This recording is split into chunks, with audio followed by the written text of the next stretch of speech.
Olá, gente, tudo bem? Programa Nova Vida já está no ar e é o programa da família paraense. E no programa de hoje, vamos bater um papo com o nosso consultor em dependência química, Marcos Pereira. E o tema é sobre dependência química. Vamos trocar uma ideia com o único propósito, levar uma mensagem para você que sofre. Para você, família disfuncional. Não saia daí. Voltamos já.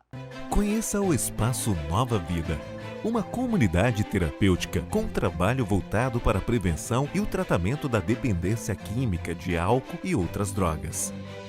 Acompanhamento psicológico, espiritualidade, ajuda mútua com terapia ocupacional, ação de serviço social, atividades físicas e laborais, além de conversas motivacionais e trocas de experiências. São a base do tratamento com atendimento de qualidade que dignifica e valoriza o dependente químico enquanto ser humano.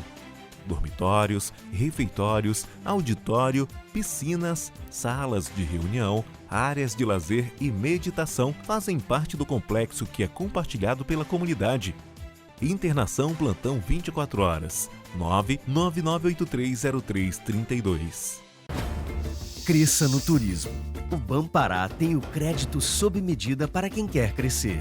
No momento em que a Amazônia é o centro da atenção global, o Bampará está ao seu lado, levando crédito sob medida para micro e pequenos empreendedores do setor de turismo inscritos no Cadastro. Com o Crediturismo, seu negócio tem o suporte necessário para crescer e abraçar o mundo inteiro. Cresça no turismo com o Bampará. A GPesca é uma unidade de beneficiamento de pescados, possui a mais alta tecnologia para processar seus produtos. Atua há 18 anos no mercado de pescados, exportando para Estados Unidos, Mercosul, China e mercado nacional. Possui uma cadeia logística que faz desde a captura dos pescados em alto mar até a mesa do consumidor. Produtos rigorosamente selecionados. GPesca, marca de qualidade. Conheça o Espaço Nova Vida na internet. Acesse o site www.espaçonovavida.org. No Instagram, @espaço.novavida. No YouTube, Programa Nova Vida Oficial. Você também pode usar o WhatsApp 999830332 ou enviar um e-mail para novavida1993@gmail.com. É o Espaço Nova Vida ao alcance da sua mão. Sabe a diferença? Essa aqui foi produzida lá longe. Essa aqui foi produzida no Pará. Essa aqui é só isso mesmo. Já essa aqui...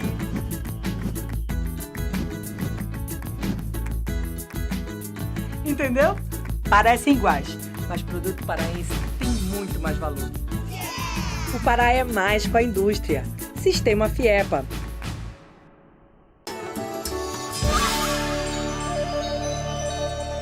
Estamos de volta com o programa Nova Vida.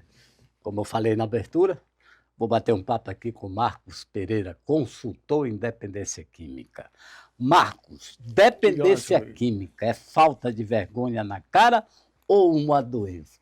Mas antes bate um papo, te apresenta, fica à vontade. Obrigado, seu Veiga. É uma honra estar aqui novamente com o senhor no seu programa, né? Eu sou Marcos, bom dia a todos, né? Consultor em dependência química, com experiência clínica na Europa, mais de 15 anos trabalhando em várias instituições no tratamento da dependência química, né? Então, tentando responder aqui o que o senhor Veiga perguntou sobre se é vergonha na cara, Sim. Falta de vergonha na cara ou se é uma doença, né? O programa de Narcóticos Anônimos, ele nos traz essa perspectiva de que não é uma falta de vergonha na cara, não é um problema, uma deficiência moral, né? Assim como a psiquiatria afirma que é um transtorno causado por uso de substâncias, é importante nós termos a ideia de que a personalidade do usuário de droga ele vai mudando conforme o uso vai se intensificando, né? Então é ofensivo e até uma falta de informação apontar o dependente químico simplesmente como se fosse falta de vergonha na cara, ou falta do que fazer, vai ocupar tua mente porque mente vazia, oficina do diabo, né? Às vezes as famílias vão por esse lado, né?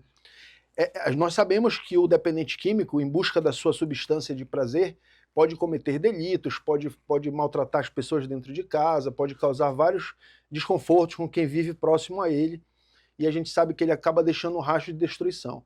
Mas os profissionais da área podem afirmar que não é falta de vergonha na cara, é somente a capacidade de tomar decisões dele foi afetada pelo uso de droga e a mente dele está totalmente voltada para obter o seu objeto de desejo, né? Então, a dependência química, a doença em si, não é falta de caráter. Não é, seu Veiga, não é. Claro. Entretanto, é importante ressaltar que o processo de recuperação é necessário que a pessoa se alinhe com virtudes, valores e qualidades e busque se tornar uma pessoa melhor através do seu comportamento, né? Entendemos que o processo de recuperação para que o dependente químico pare de usar droga, ele precisa mudar alguns comportamentos para que se alinhe a um processo de recuperação mais adequado, né? Só assim, se ele mudar os comportamentos, mudar o caráter, mudar a forma de pensar, ele não vai mais precisar recorrer ao seu objeto de desejo, né? O processo de recuperação, ele fala sobre isso, né?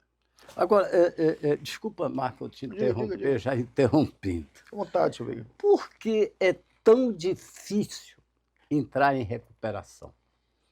A dependência química. Essa é uma excelente pergunta, né, seu Veiga? Porque muitos tentam. É.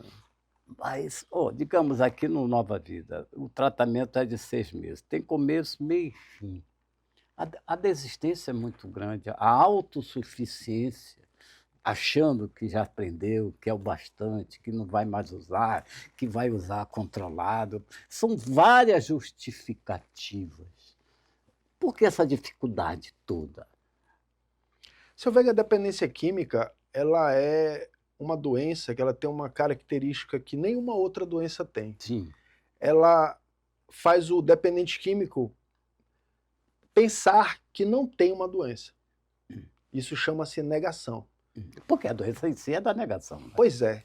Só que aí é diferente, por exemplo, se eu estou gripado ou se eu tenho um problema no estômago e eu vou fazer um exame e lá no meu exame é possível identificar que as minhas taxas estão alteradas, que eu estou com a glicose alta, que o triglicerídeo está alterado, que eu tenho algum problema no estômago, seja qual for qualquer outra doença, se eu fizer um exame, é capaz do exame provar que eu tenho essa doença.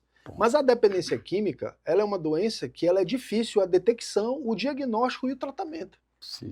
Então, muitas vezes, a pessoa que perdeu o controle no uso de drogas e precisa de uma internação, durante a internação, o tempo vai passando e ele vai esquecendo os prejuízos e os danos que ele causou à família, o rastro de destruição que ele foi deixando para trás, ele vai se esquecendo, aí vai engordando na instituição quando está participando das atividades, aí obtém algumas informações sobre como é que se trata a dependência química, e dentro dele existe uma outra característica também na dependência química, que é o egocentrismo. Então aí surge ali um processo de arrogância, egocêntrico, e aí ele não assume o compromisso de finalizar o tratamento. Então é como se fosse um paciente que chegasse no hospital e dissesse para o médico, olha, eu tenho essa doença, mas eu vou tratar do meu jeito, eu vou me dar alta na hora que eu quero, e você não vai interferir no meu processo. É como se fosse mais ou menos isso. Então é uma manifestação arrogante, é uma manifestação egocêntrica. Psicológica, né? Psicológica. Ponto.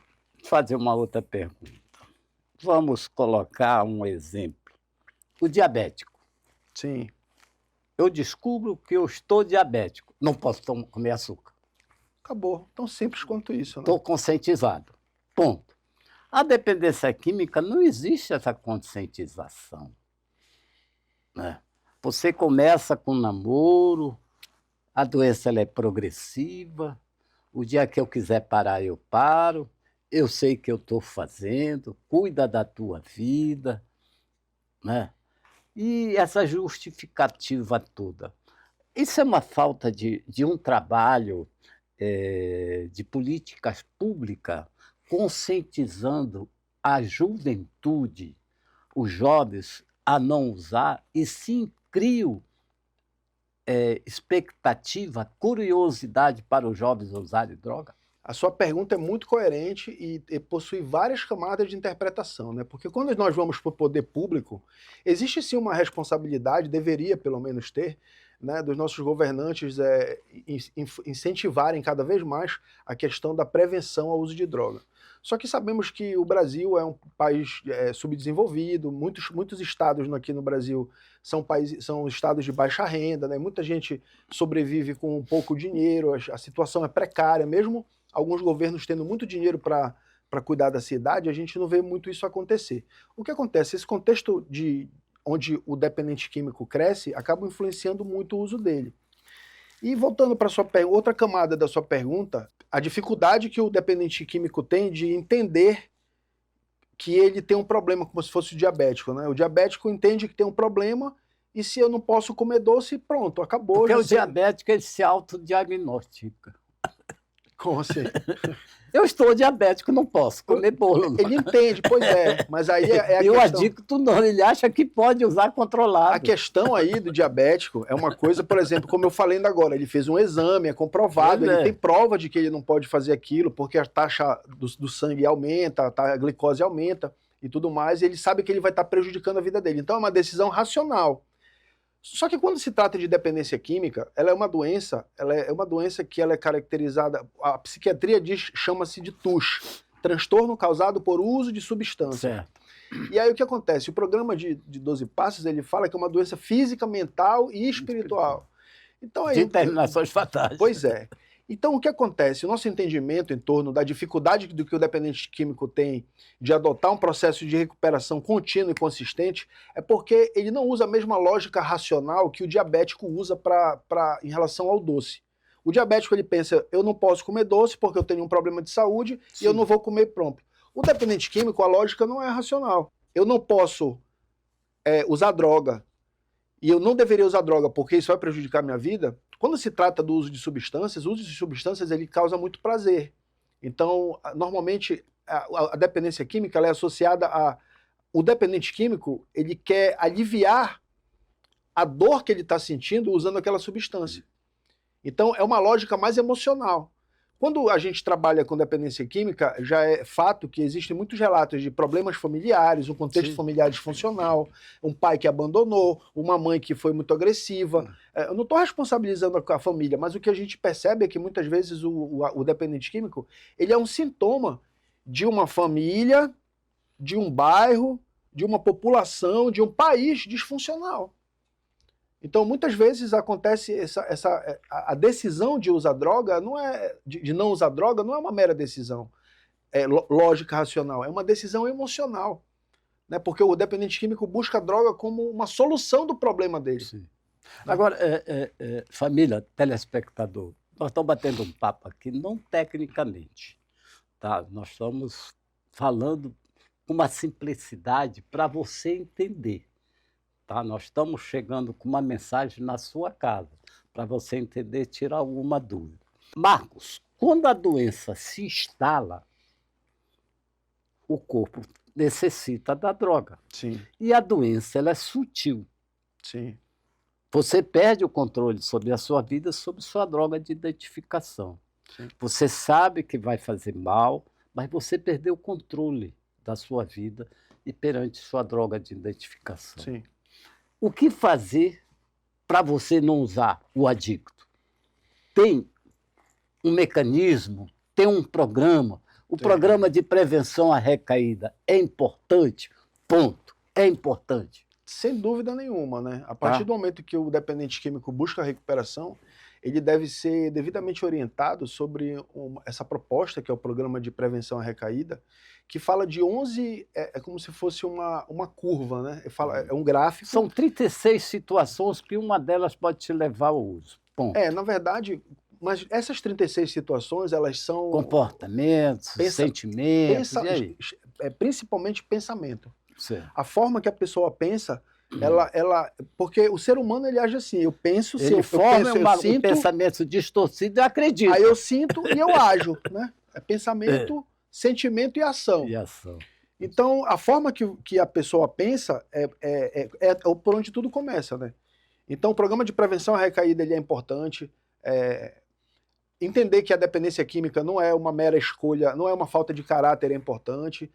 Parar de usar droga não é uma escolha somente racional. é preciso que haja um tratamento ali, é preciso, quando se vê alguém usando droga, uma pessoa que abandona a família, filho, Certo. emprego, e vai morar na rua usando droga, a questão não é olhar para aquela pessoa e dizer essa pessoa não tem vergonha na cara, essa pessoa é mau caráter. É olhar para aquela pessoa e tentar entender qual é a dor que tem por trás daquela pessoa.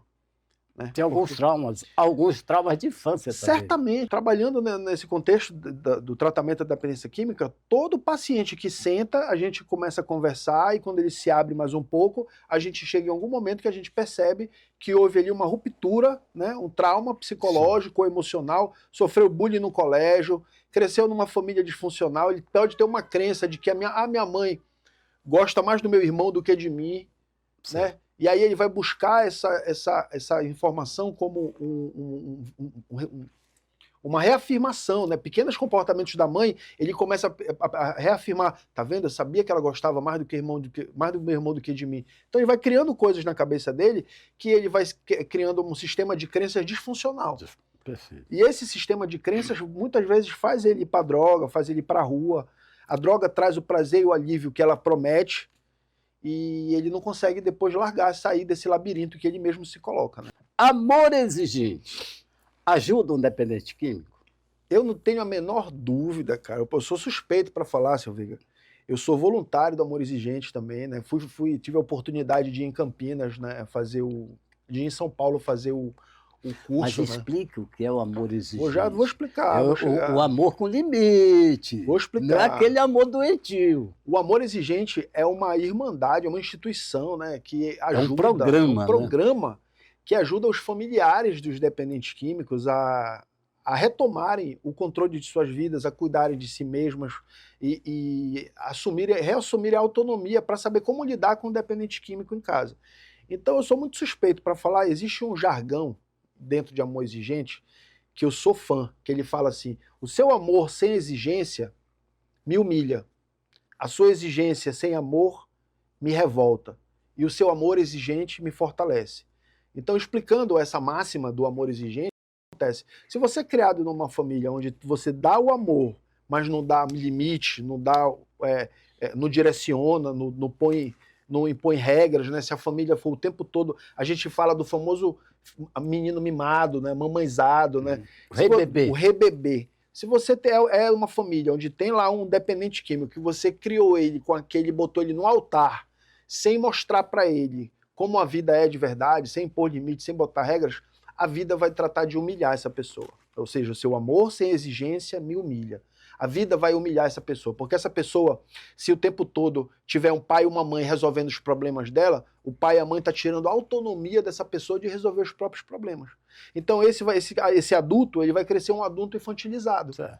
Porque ele não vai conseguir se relacionar com uma mulher direito, porque ele não vai assumir responsabilidade de uma casa direito, porque ele não vai conseguir trabalhar numa empresa e ser cobrado por um patrão direito, porque o papai e a mamãe estavam o tempo todo ali mimando, dando mimo e dando afeto e dando não sei o quê, mas não botou exigência, não botou limite, não botou regras adequadas do jeito que precisa ser feito. Então, o seu amor sem exigência me humilha. Essa pessoa vai ser humilhada na sociedade. A sua exigência sem amor me revolta. Se você for um pai muito rígido, militarizado, uma exigência que não dê afeto. Homem não chora, criança caiu, tem 3 anos de idade, aí bateu o joelho, a criança está chorando, é a dor da criança. O pai vira para a criança e fala, homem não chora, não é assim, eu não quero filho assim, não sei o quê.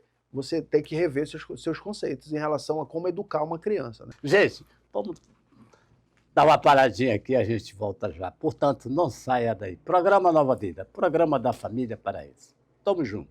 Voltamos já.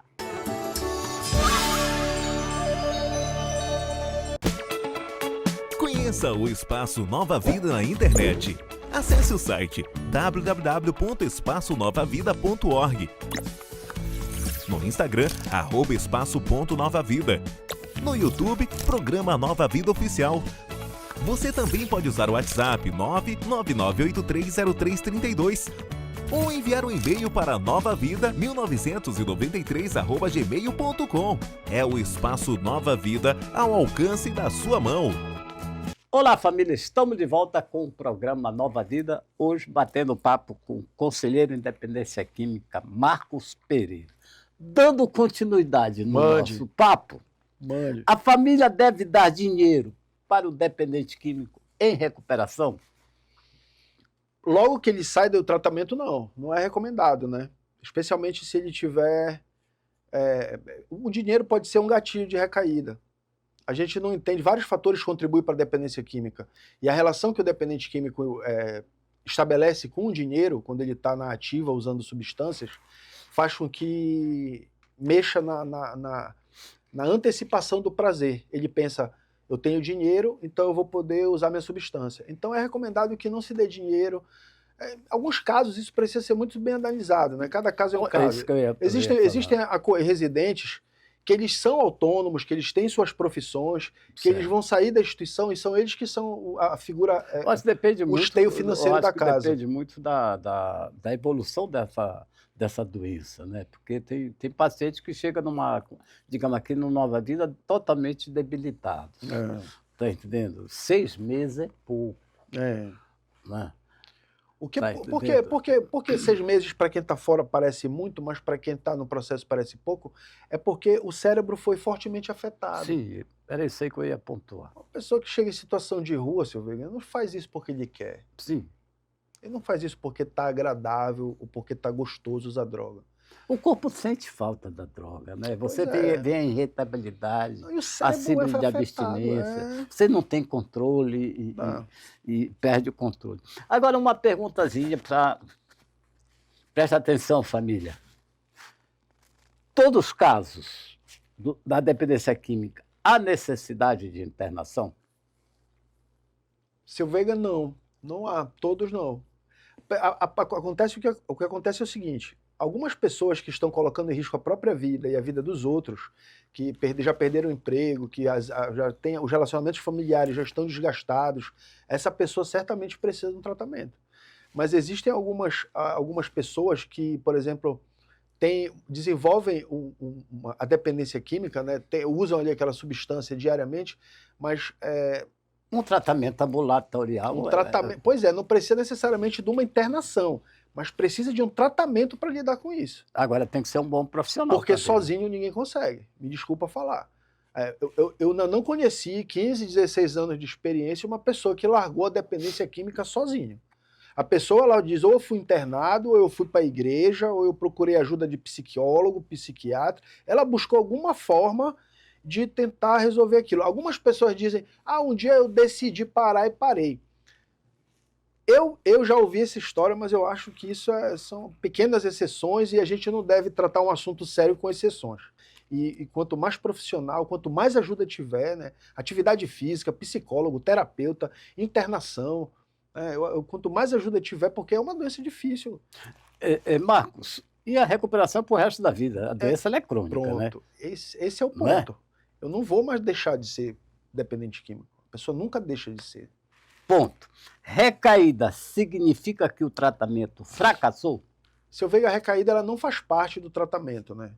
Nós, profissionais da área, nós não somos leigos e ninguém vai trabalhar em cima de uma hipótese fantasiosa e nem se sentir culpado por um paciente, um acolhido nosso, um residente, ter recaído. O que acontece é que, enquanto profissionais, nós damos as melhores ferramentas, instruímos da melhor forma possível e, mais tarde, cabe ao paciente fazer as próprias escolhas da vida dele. Então, se ele termina um tratamento e depois de um tempo vai a uma recaída, não significa que a instituição falhou, não significa que a recuperação não pode ser retomada, depende da decisão dele, depende do que ele quer para a vida dele. Porque se ele chegou a um ponto de precisar de uma internação é porque a vida não estava boa. Sim.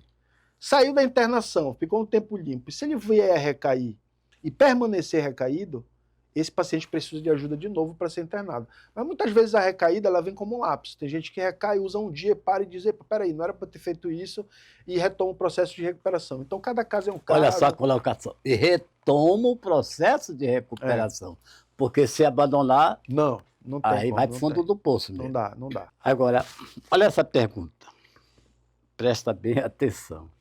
Como saber se meu familiar está realmente querendo se recuperar? Está realmente querendo se recuperar. Será que ele está manipulando? Na verdade, nós nunca sabemos se uma atitude vinda de um dependente químico pós-tratamento é uma atitude totalmente voltada para a recuperação ou é uma atitude que está antecedendo ali um processo de recaída. Mas existem alguns sinais que a família podem ficar atentos de que através do comportamento dele, ele pode estar evidenciando ou anunciando uma recaída. Alguns desses sinais o isolamento, a falta de comunicação dentro de casa, falar que vai fazer uma coisa e não cumprir. São alguns sinais que vão evidenciando que o dependente químico entra num processo de recaída, né? Deixar de cumprir seus compromissos diários. Então são algumas coisas que vão dando sinais ali de alerta, né? Agora, Marco, desculpe te interromper. Como saber se meu familiar está realmente querendo se recuperar? Ponto. Exclamação. Aí que entra o programa da codependência. Porque se você está se tratando, você sabe quando o seu familiar está se manipulando.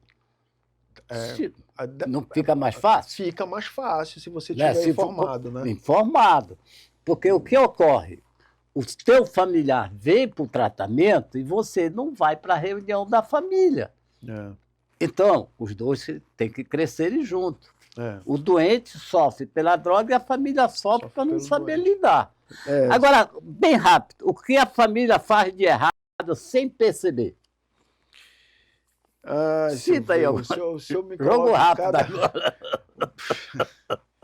O que a família faz de errado sem perceber, né? Em cada caso é o caso, às vezes, para ela fazer errado, ela provoca a recaída do adicto. Eu acho que na minha opinião, o que eu vejo muito se repetindo é a família se sente culpada por ter o dependente químico em casa. A mãe, eu acho que a mãe, principalmente as mães, elas assumem um papel, quando veem que tem um filho que está usando droga, inconscientemente elas percebem onde foi que eu errei. Então é como se elas estivessem assinando um atestado de incompetência. Então, se meu filho está usando droga, eu devo ter cometido algum erro. Se eu cometi algum erro, eu vou fazer de tudo para consertar. Aí o que acontece? A família erra quando tenta presentear, quando tenta aliviar a sua própria culpa, fazendo as vontades do dependente químico. Legal. Bem, parceiro, o tempo é curto, mas eu tenho certeza que ficou a mensagem para vocês. Tuas considerações finais. Seu Veiga, eu acho que a gente precisa olhar a dependência química com olhos mais atentos, né? Como eu já falei aqui em outro programa do senhor, eu estou muito preocupado com o que está acontecendo aqui na nossa cidade, né? Belém está entregue à Cracolândia, aquela área ali do Ver o Peso, da Praça do Relógio, aquilo ali realmente é uma coisa que... Eu passei um tempo fora do Brasil, quando eu voltei, que eu cheguei ali, eu realmente me assustei. Então, o senhor tem os contatos, eu queria aproveitar aqui a oportunidade de pedir ajuda ao poder público, né, para a gente fazer alguma coisa em relação àquelas pessoas ali, oferecer ajuda, oferecer um suporte, né. Aquelas pessoas que estão ali usando droga, não é para olhar para elas e dizer, olha aquele drogado, é para olhar para elas e perceber qual é a dor que aquela pessoa quer aliviar, né, e o poder público poder ajudar de alguma forma, através dos CAPs, através das internações, das parcerias com as clínicas, né. Então, as minhas considerações é essa. Assim. Não olhe para o adicto e julgue por que ele está usando droga. Pergunte qual é a dor que ele está sentindo. Meu amigo, aquelas pessoas que estão na sarjeta, se o poder público chegar até eles, se eles não continuarem invisíveis para o poder público, com certeza eles poderão ser resgatados. Poderão. Porque foi de lá que eu vi, eu fui resgatado e hoje eu sou um exemplo de superação, Perfeito. de recuperação para o mundo. Perfeito. Fica com Deus. Até o próximo programa. Obrigado, seu Veiga. Tamo junto.